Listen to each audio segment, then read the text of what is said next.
Alors aujourd'hui, Daf Zayin, nous nous sommes arrêtés aux 2 points en haut de la page à la 8e ligne. Vers Carmélite, Atou Kuleu Name Lav Carmélite Ninhu. Donc la Gemara pose la question ici. Nous avons vu précédemment, dans le Daf d'avant, on avait défini les différents domaines. Reshut Yahid, Reshut Rabbim, Carmélite et Mekom Petour. Et en définissant le Carmélite, on a dit qu'est-ce qui correspondait au Carmélite, à cet endroit effectivement qui n'a le statut ni du Reshut Rabbim ni du Reshut Yahid et qui a un statut particulier qui a été donc institué par rapport au Chachamim, où dans ce Carmélite-là, selon l'institution des Chachamim, il est interdit de déplacer un objet comme si on se trouvait dans le domaine public ou de déplacer un objet du domaine privé au Carmélite ou inversement, ou bien du domaine public au Carmélite et inversement. On avait cité donc plusieurs choses. Yam, on avait dit qu'est-ce qui est appelé Carmélite, la mer, Bik'a, une vallée, Veistavenit, également l'étalage, la partie qui se trouve devant les magasins, Vea Carmélite, et on avait dit, et le Carmélite. Ici, la Gemara pose une question et dit, Vea Carmélite, Carmélite Ninou. Est-ce que tous les autres cas qu'on a cités ne sont pas appelés également Carmélite? Pour quelle raison dans les 4 énoncés, on a cité le mot Carmélite en soi? Comme si c'était quelque chose qui était différent du Yam ou du Bik'a. Et on répond, lorsque Rav Dimi est venu de Eretz Israël en Babylonie, il a rapporté au nom de Rabbi Yochanan qui était en Eretz Israël, il dit non, on a besoin de préciser Carmélite, de donner ce dernier point-là, pour rapporter le cas du Keren Zavit, c'est-à-dire d'un domaine public, d'accord, où se trouve là-bas un angle, d'accord, et donc on a ici la route qui est donc tous les domaines publics, et on va voir 2 explications. Il y a une explication qui dit qu'une maison, le mur, donc il y a une maison qui se trouve en retrait un petit peu du domaine public, et donc ça crée un angle, ça crée un creux. Il dit dans ce creux-là, on n'a pas l'habitude de, quand on marche sur la voie principale, on rentre pas dans les recoins, on va dire, du domaine privé. Et à ce moment-là, ces recoins-là n'ont pas le statut de domaine privé parce que les gens n'ont pas l'habitude de marcher là-bas. Ils ont le statut de carmélite. Donc il est pour ajouter ce Keren Zavit-là, qui est Smucha le Reshut Arabim, qui est à proximité du Reshut Arabim et qui a le statut de carmélite et non pas de domaine public.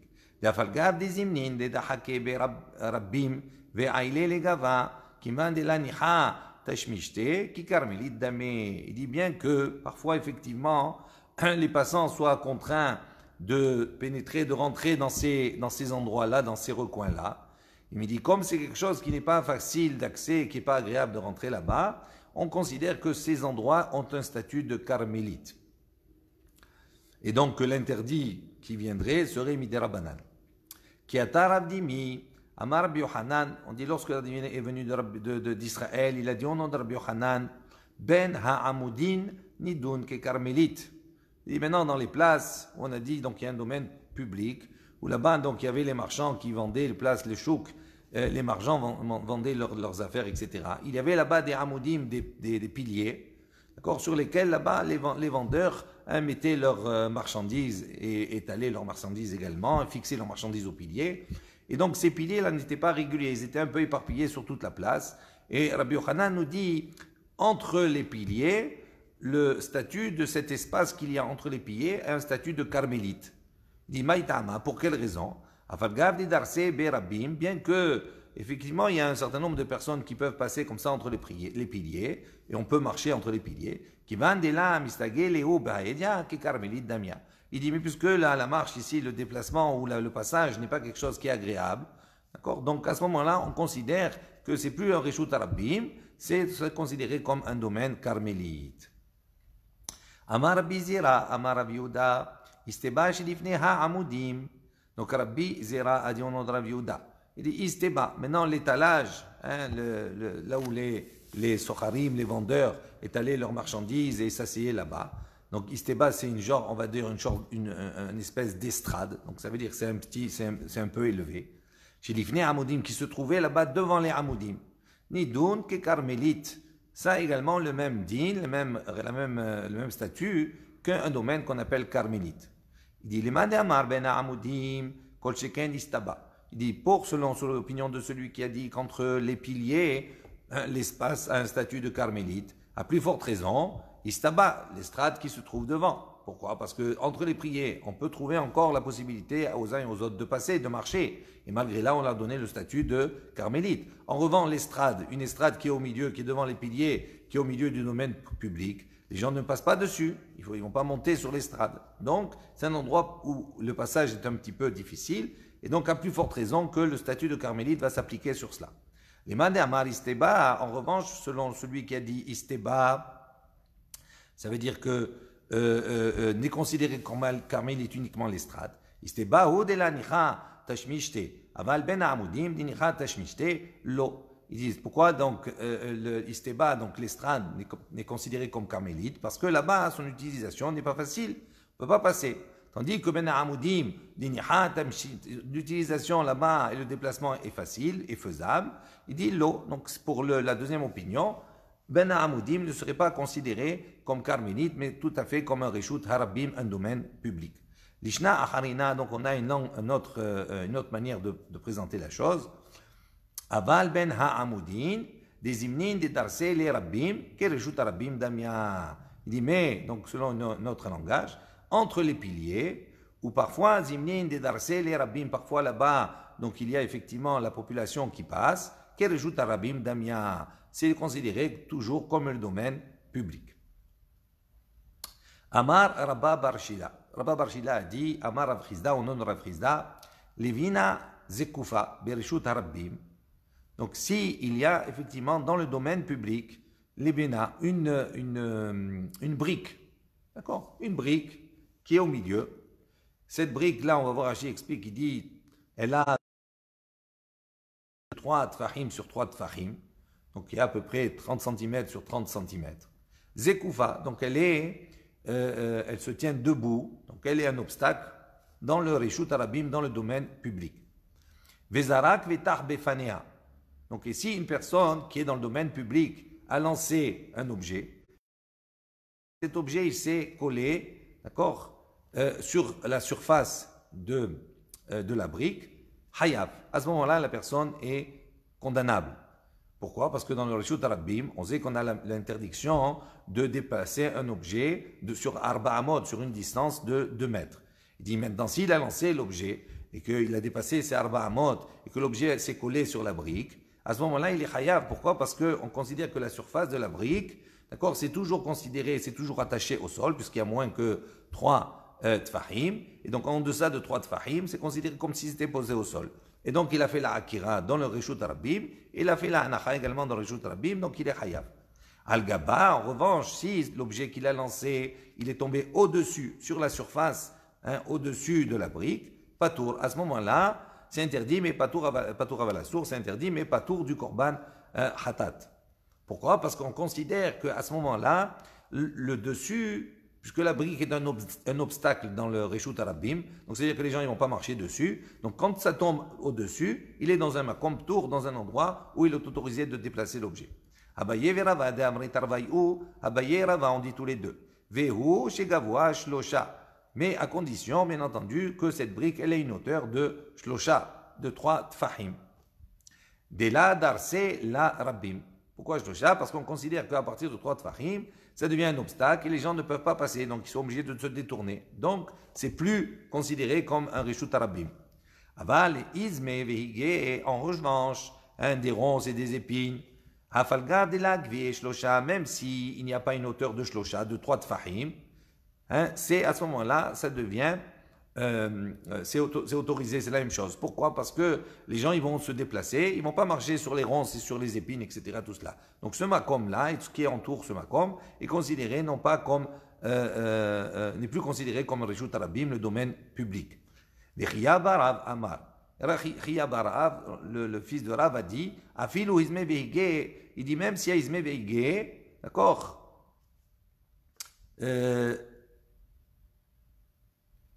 même si c'est cela, c'est toujours considéré comme reshut harabim. Pourquoi? Parce que même s'il y a des épines, etc., si les personnes ils ont des bonnes chaussures, elles peuvent marcher dessus.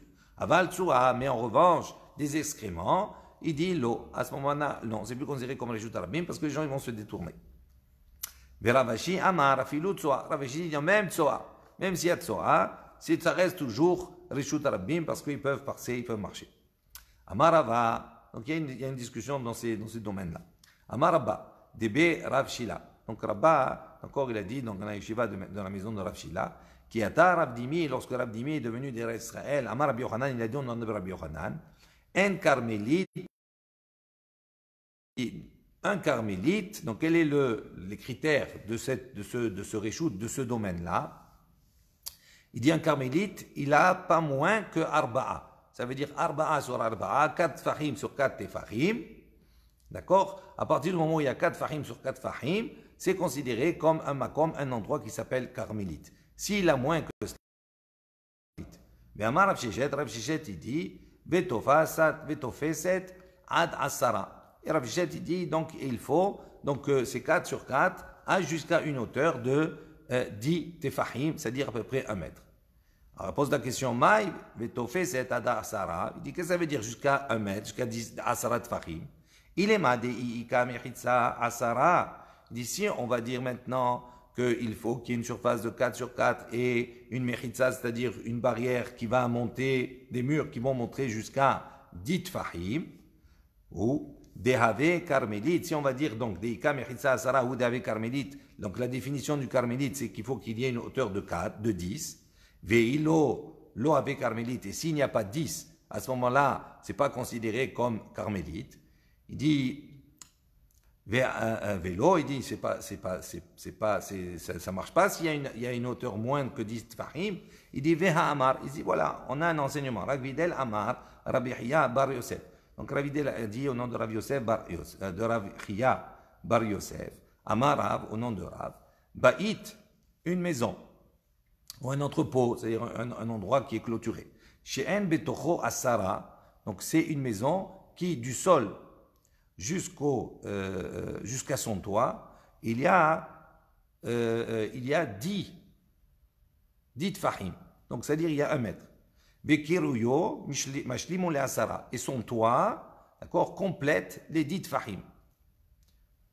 Donc, ça veut dire quoi? Ça veut dire que si on est à l'intérieur, on va se retrouver dans un espace où il y a du sol jusqu'à son toit, il y a moins que 10 tfahim. Et avec le toit, avec l'épaisseur du toit, à ce moment-là, quand on est au-dessus, on a effectivement 10 tfahim, on a à peu près 1 mètre. Mais quand on est à l'intérieur, il n'y a pas tout à fait 1 mètre. Donc, qu'est-ce qu'on dit là-bas? Al-gago mutar letaltel. Si on est sur le toit de cette maison, il est permis, letatel bekulo, de se déplacer, de déplacer un objet dans toute sa surface. Pourquoi? Parce qu'à partir du moment où il y a 4 sur 4 et 10 tfahim, donc cette maison-là, ce qui est au-dessus, on est à ce moment-là dans ce qu'on appelle Reshut Yahid, dans un domaine privé. Et dans le domaine privé, on peut déplacer dans n'importe quel endroit. Il n'y a pas le principe des Arba Amot comme on retrouve dans le Reshut Rabbim. Betocho, en revanche, si on est à l'intérieur, En metaltelin bo et la Arba Amot. Dit on n'a pas le droit de déplacer si ce n'est Arba Amot. Ça veut dire qu'après, si on est à l'intérieur et qu'on a déplacé un objet plus que Arba Amot 2 mètres, à ce moment-là, on est chayav. Donc on voit ici que quoi, on est chayav parce qu'on considère que ce qu'il y a dedans, c'est carmélite. Donc on voit que même si on n'a pas une hauteur de Asarat Fahim, pourtant on appelle ça carmélite. Donc c'est une question, une sheila qu'on a posée. Et là, ma, ibetofé, c'est ad asara. Il dit alors que ça veut dire qu'on doit avoir une mesure de 10, des ad asara ou des avia carmélite. Les ma'alam yasara, tfahim, lo ave carmélite. Il dit non, jusqu'à 10, ça s'appelle carmélite. Mais si au-dessus de 10, à ce moment-là, c'est plus un carmélite. Donc ça veut dire que si on a plus que 10, à ce moment-là, c'est un autre domaine, un domaine patour ou bien, ça dépend des cas. Veria de amar le Shmuel et Rabbi Yehuda. Il dit à ce sujet ce que l'a dit Shmuel à Rabbi Yehuda. Shinana, il lui a dit Shinana. Donc c'est une expression qui signifie, qui met en avant son intelligence et sa vivacité d'esprit. Lo te'ave bemile de shabbata le ma'ala mi asara. Il lui a dit, ne t'occupe pas, d'accord, des lois de Shabbat, lorsque les choses sont au-dessus de asara, de 10 fahim. Il dit, les maïl cheta, il dit, de quoi on parle, de quoi on parle ici? Il est ma de en rishut yahid le ma'ala mi asara. Si il voulait lui enseigner, lui dire que de en rishut yahid, le rishut yahid se définit uniquement les ma'ala mi asara. C'est-à-dire, il n'y a pas de rishut yahid au-delà de 10 fahim. Ça veut dire quoi? Ça veut dire qu'on a effectivement une maison, comme on a dit précédemment, non, on est dans le Reshut HaYahid, et dans le Reshut HaYahid, si au-dessus de l'espace qu'il y a dans le Reshut HaYahid, dans le domaine privé, si on dépasse Asarat Fahim, on n'est plus dans le Reshut HaYahid. Ça veut dire quoi? Ve'amar Rav Chizda, il dit voilà, Na'az kaneh bereshut HaYahid, ve'zarak ve'nah al-gabab, afilu gavoa me'a ama hayav mipene, chez Reshut HaYahid, ole ad la rakia. Il dit voilà, Rav Chizda, il a enseigné. Il a dit si on a planté un pieu, un canet, un bâton, un roseau dans le Reshut HaYahid, dans le domaine privé, ve'zarak ve'nah al-gabab, et du domaine privé, public, à l'extérieur, il a envoyé un objet et il s'est posé sur ce pieu. Afilu gaboa me'a'ama, même si le pieu il a 100 amot, 100 amas de haut, donc il est très haut. Chayav, il est chayav. Pourquoi? Parce qu'il a fait passer l'objet du Reshut HaRabim dans le Reshut HaYahid. Donc ça veut dire qu'on voit d'ici quoi? Que même au-dessus, l'espace qu'il y a au-dessus de Asarat Fahim dans le Reshut HaYahid, il est toujours considéré comme Reshut HaYahid. Pourquoi? Il dit, mais chez Reshut HaYahid, on est ad la rakia.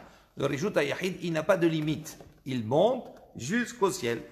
À partir du moment où on a mis des mechitzot, on a mis des barrières, qu'on a clôturées, à ce moment-là, l'espace à l'intérieur devient Reshut HaYahid, et jusqu'au ciel, jusqu'en haut. Et là, des en Reshut HaRabim, les ma'ala mi asara. Il dit, mais alors, qu'est-ce que cela est venu nous enseigner? Si on est venu pour nous dire, lorsqu'on a dit, ne t'occupe pas d'Al-Khot Shabbat au-dessus de dit Fahim. Il dit, c'est peut-être pour nous enseigner, d'en Reshut HaRabim, les ma'ala mi asara.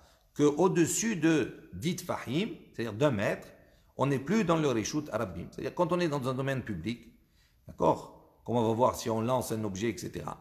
Si l'objet, il est au-dessus des dit Fahim, on considère que ce n'est pas le Reshut HaRabim, que c'est le domaine public. C'est de Makom Patour, un autre domaine.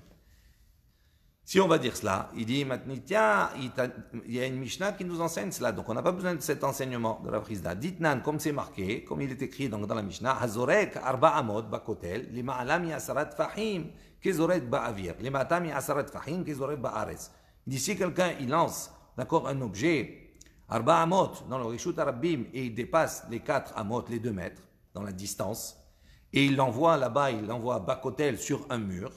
Les ma'ala, si maintenant cet objet, il va se coller là-bas, les ma'ala mi asarat fahim, au-dessus de 10 fahim, d'un mètre, on considère que zorek ba'avir. C'est comme s'il a, d'accord, jeté dans l'air, dans l'air. Et donc il n'est pas hayav. Les ma'ata mi asarat fahim, en revanche, s'il a atteint, il est tombé en deçà de 10 fahim, de 1 mètre, que zorek ba'ares. On considère comme s'il l'a envoyé par terre, et donc puisqu'il a dépassé arba amot, il est chayav. Et là, donc on voit qu'on a une Mishnah claire. Donc on n'a pas, c'est certainement pas ce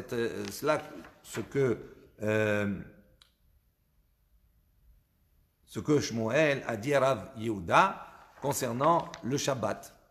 Alors, et là, à Carmélite, il dit non. Là-bas, il parlait du domaine qu'on appelle Carmélite. Des en Carmélite, les ma'ala mi asara. Il dit le Carmélite, il n'y a pas plus que 10 fahim. C'est les dimensions. 4 sur 4, 1 sur 1 mètre. Sur ce qui est en dessous, c'est carmélite. Au-dessus, on n'est plus dans carmélite. Il dit, ve'ekilu barbanan, mekoulé Reshut HaYahid, ou mekoulé Reshut HaRabim.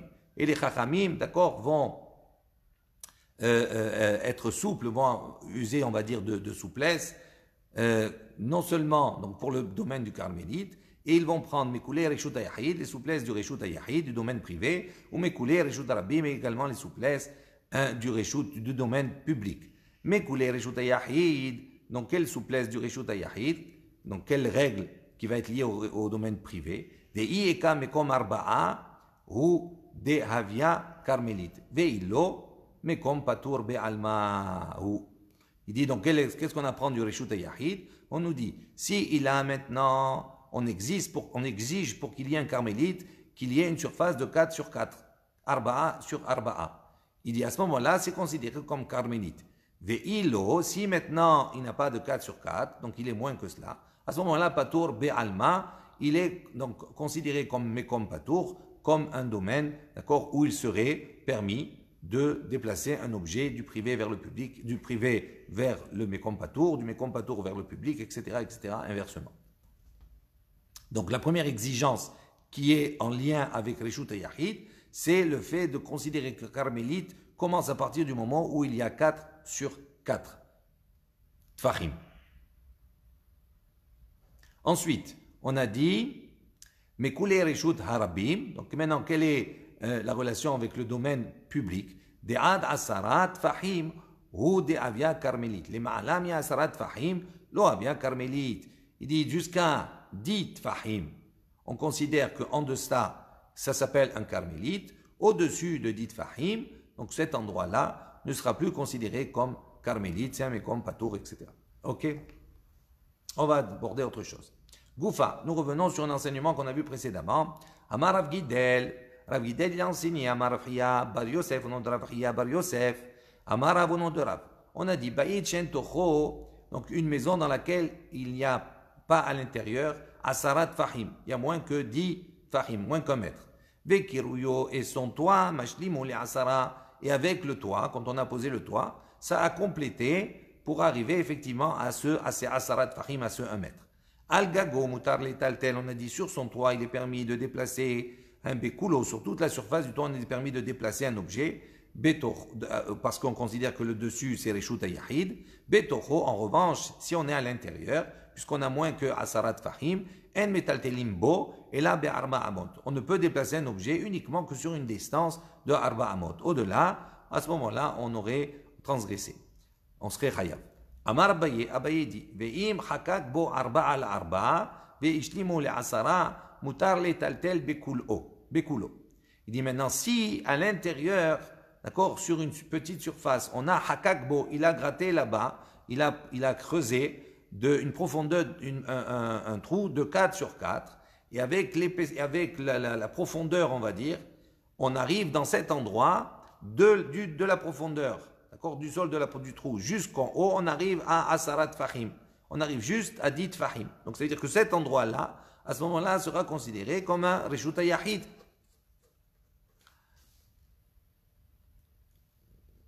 Qu'est-ce qu'il nous dit? Moutar, il est permis à ce moment-là, les taltel bekulo. C'est-à-dire, on a le droit de déplacer un objet sur toute la surface. C'est-à-dire que toute la surface, à ce moment-là, prend le statut du Reshut Yahid, du domaine privé, d'accord? Même si, en fin de compte, il n'y a qu'une petite surface de 4 sur 4 qui a une hauteur de Asarat Fahim de 1 mètre. Il dit, Maïta'ama. Il dit, pour quelle raison? Ave chore Reshut Yahid, Bechore Reshut Yahid, Ke Reshut Yahid Damo. Il dit parce qu'on a un principe. On considère à ce moment-là que ce trou-là ou ces trous, il y a un principe, les trous qui sont dans le Reshut Yahid. Il dit si on a par exemple un Reshut Yahid, un domaine privé, et que dans le mur il y a des trous, il dit Chore Reshut Yahid, les trous qui sont dans le domaine privé, Ke Reshut Yahid Dame. Ils sont considérés comme le domaine privé. Et donc, c'est pour cela qu'ici, on considère la totalité comme un domaine privé. De Itmar, comme on a enseigné, Chore Reshut Yahid, Ke Reshut Yahid Damu. Donc, les trous du Reshut, du domaine privé, sont considérés comme le domaine privé. Chore Reshut Rabbim, et les trous maintenant du domaine public. Abaye Omer, à propos de ces trous qui se trouvent dans le domaine public. Donc, si on est dans le Reshut Rabbim et qu'il y a un mur, et dans ce mur-là, il y a des petits trous, il y a une discussion. Abaye dit que Reshut Arabim d'un mot, on les considère comme étant le Reshut Arabim. Et donc, si on a envoyé un objet qui est rentré dans ce trou-là, à ce moment-là, quand on a dépassé Arba Amot, on est Chayav. Rava Omer, tandis que Rava dit, Lav que Reshut Arabim d'un mot. À ce moment-là, on ne considère pas que c'est le domaine public. Donc, ils ont un autre statut, on verra. Amal et Rava, il a dit, les Abaye, il a posé la question à l'Abaye. Il lui a dit, Leditra de Amrat Chore Reshut Arabim, que Reshut Arabim d'amu. Maishna Meha. Donc, il lui a dit comme cela. Pose la question. Il dit, toi qui penses que les trous du domaine public sont considérés comme le domaine public. Il dit, Maishna, quelle différence Meha par rapport à ceci qu'on va apporter? Des Riata Rabdimi, lorsqu'il est venu d'Israël à Babel, Amar Rabbi Yochanan, il a apporté un enseignement au nom de Rabbi Yochanan, et il dit comme cela, Lo nitzrecha ela le keren zavit asmucha le reshut rabbim. Rappelez-vous ce qu'on a dit précédemment. On a dit que lorsqu'on avait parlé de carmélite dans le listing qui avait été fait précédemment, on a dit que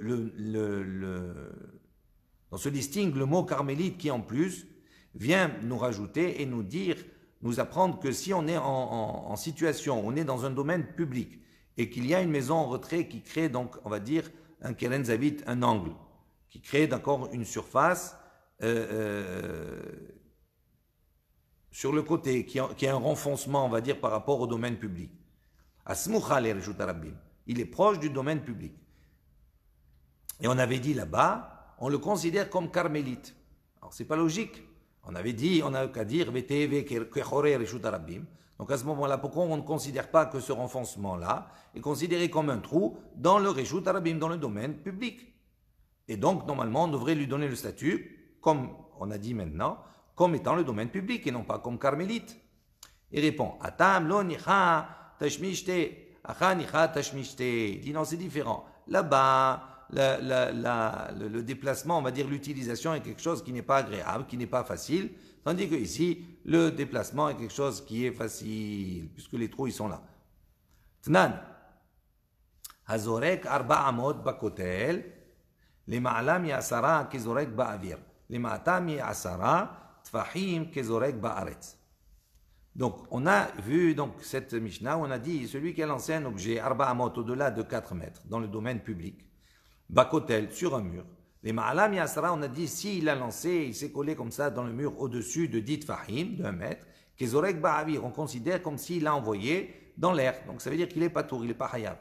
Les ma'atam yasra fahim, en revanche, si ça a touché en dessous de 10 fahim, de 1 mètre, kezorek ba'aretz, on a dit, c'est comme s'il avait jeté à terre, et donc à ce moment-là, il est hayab.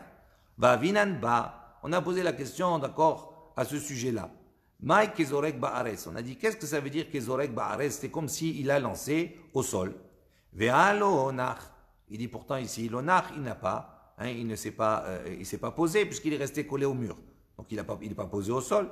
Alors, comment on peut dire qu'il est chayav, qu'il y a une anacha? Ve'amar biohanan, bedvela shemena shanu. Donc Rabbi Yochanan, il a dit la chose suivante, on parle de quoi ici? Qu'est-ce qu'il a lancé? Dvela shmena. Il a lancé une figue qui est bien grasse, qui est bien mûre. Et lorsqu'il a lancé, elle s'est donc collée d'abord. Donc ça veut dire que là-bas on considère qu'elle s'est collée, donc ça veut dire qu'elle comme si elle est posée. Et si donc tu penses Choré, Reshut Arabim, Reshut Arabim Damu, ici maintenant tu vas dire que les trous du domaine public sont considérés comme ont le même statut que le domaine public. La Mali, les Okma, Bidvela Shmena. Il dit pour quelle raison on a ici expliqué cet enseignement en disant qu'on est en train de parler d'une figue bien grasse. Il dit L'Okma Bitsroch Vechafes Vedenar Bechbachor. Il dit pourquoi on ne dit pas ici qu'on parle d'un portefeuille ou bien d'un objet, d'accord, qui est rentré dans le trou et qui est posé dans le trou. Pourquoi on a eu besoin de donner une explication alors qu'on aurait pu très bien dire que c'est un mur dans lequel il y a des trous et l'objet il l'a posé. Il dit Zimnin Meshane là. Donc il dit on va répondre, parfois on répond de cette manière. Shane Tzroch Vechafez Demihadar Veate. Il dit c'est différent pour le portefeuille ou pour un objet. Pourquoi? Parce que quand on le lance, même s'il y a des trous, qu'est-ce qu'il va faire? Il va rentrer, il va ressortir. Il risque de ressortir, de rebondir sur le mur. Zimnin Meshane là. Il dit parfois on peut répondre à cette question, on parle dans un mur qui n'a pas de trou. Mimai, il dit en quoi, comment je peux savoir qu'on parle d'un mur qui n'a pas de trou? Midekatane Risha, il dit, puisqu'on a enseigné au début, qu'est-ce qu'on a dit? Zarak le ma'alam yasarat fahim kizorek ba'avir. Donc on a dit, s'il a lancé au-dessus de 10 fahim, c'est comme s'il lançait en l'air. Et si maintenant tu vas penser qu'on est en train de parler d'un mur dans lequel il y a des trous, Hamay kezorek ba'avir, il dit pour quelle raison on a besoin de dire que c'est comme s'il a lancé en l'air? Hanar bachor, voilà, il s'est posé dans le trou. Veritema, et si maintenant tu vas dire matnitin, dela, deledbe ou arba al arba. Si maintenant tu vas me dire que le trou, effectivement, même s'il a posé à l'intérieur, il s'est posé à l'intérieur, deladbe ou arba al arba, il n'a pas une surface de 4 fahim sur 4 fahim. C'est-à-dire pour qu'il soit hayab, ça veut dire qu'il faut à la limite, considérer que ce trou-là, il est une surface de 4 sur 4, à ce moment-là, ça en ferait un Reshut Yahid, et à ce moment-là, effectivement, il serait Chayav. Il dit, Ve'amar Rabbi Yehuda, Amar Rabbi Hiya. Voilà, Rabbi Yehuda, il a dit, au nom, Rabbi Yehuda, il a dit au nom de Rabbi Hiya. Zarak le ma'ala, mi'asarat fahim.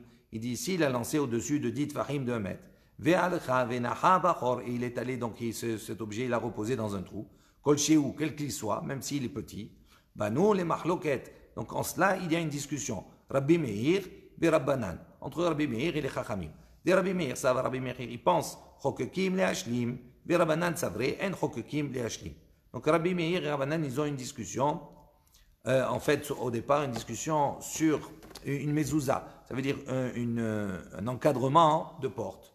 Si, alors, au lieu qu'il soit, d'accord, d'une manière rectangle, avec des angles, si maintenant il est arrondi, comme un petit peu ce qu'il y a derrière moi, il est arrondi, il y a une marloquette. Selon certains, donc selon Rabbi Meir, il considère que si maintenant, chokekim, maintenant, si on devait, d'accord, creuser, et qu'on aurait la possibilité en creusant de recréer cet angle, ce rectangle-là, à ce moment-là, on est chayav de mettre la mezouza. Et les chachamim disent non, on n'a pas besoin, si à partir du moment où c'est arrondi, c'est fini, on n'a pas besoin de mettre de mezouza. Puisque même si on peut recréer, à ce moment-là, c'est pas créé, c'est pas comme cela, il n'y a pas de mashkof, il n'y a pas les deux poteaux et le linteau.